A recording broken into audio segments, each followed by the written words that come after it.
Magandang araw mga boss, panibagong araw mga boss, panibagong project. So ito yung natasan natin gawain mga boss, maglalagay ng flooring sa second floor. So gamit lang ang 2x3 na tubular.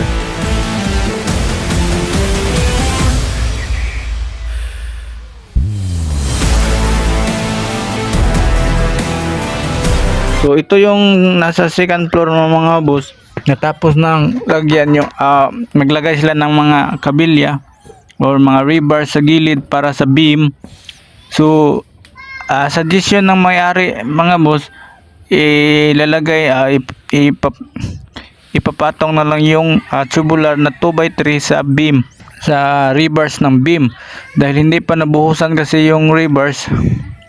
So suggest na may-ari, i-build na lang doon sa rebars ng beam at sabay siyang buhusan. So nagiging monolithic yung pagbubuhos nito mga boss. So sabay buhusan yung tubular at saka yung beam.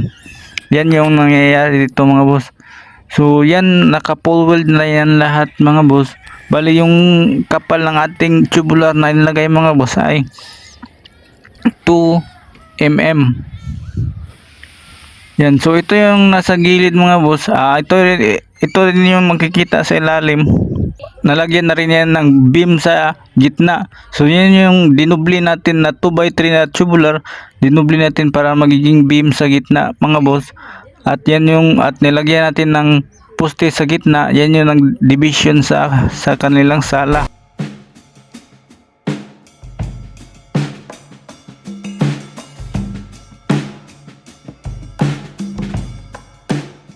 Bang dito sa gilid, yung sa harapan mga boss, steel deck yung plano nilang ilagay, at saka doon sa likod steel deck din. So ito nga pala yung ginawa nating steps mga boss, gamit yung angle bar. So bali 70 cm yung lapad nito, ganyan, at yung sa kabila naman ay 26 cm. So bali yung plano natin mga boss nito is lalagyan natin yan ng bakal sa gitna, tapos bubuhusan ng concrete. So yan yung susunod nating project na gagawin mga boss pagkatapos ng flooring. So bali yung plano natin nito mga boss, lalagay sa ating tubular na flooring ay hardoplex. Pero depende na yan sa may-ari kung hardoplex ba or plywood. So depende na yan. So ito nga pala yung nalagay natin na steel deck mga boss, natapos na rin yan lagyan ng rebars. Bali yung kulang na lang nito is yung electrical piping sa ilalim.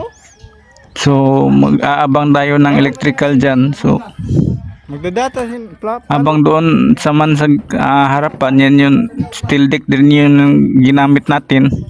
Hindi pa napinturahan lahat yung tubular mga boss. Bali yung napinturahan lamang nito is yung nabaon sa beam. So bali yung pinag-weldingan is nalalagyan na ng pintura. So saka natin yan ipipinturahan lahat pag.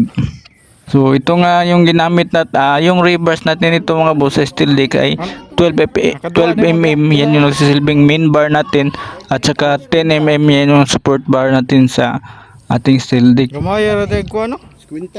At yung kapal sa taas na groove nito ay 3 inches.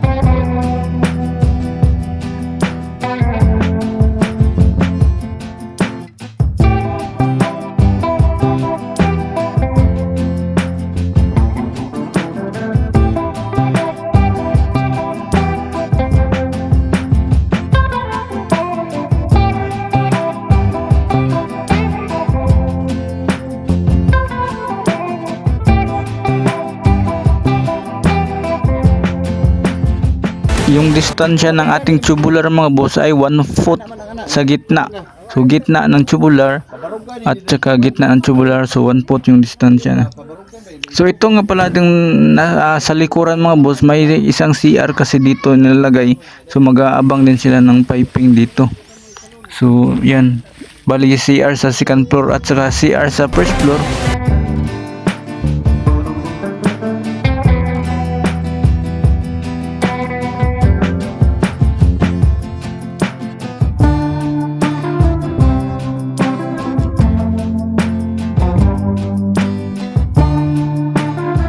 Kung na ginawa mga boss, bali similar din yun doon.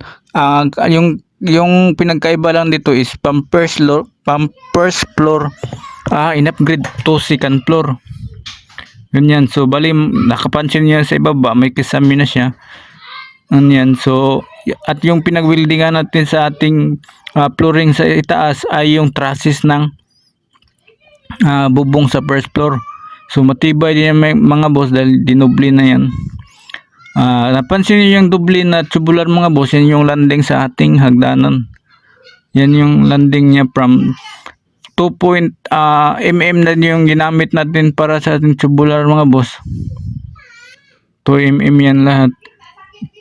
Bali yung design ng hagdanan nito is naka L-type. So meron siyang landing sa gitna. Dun yan. So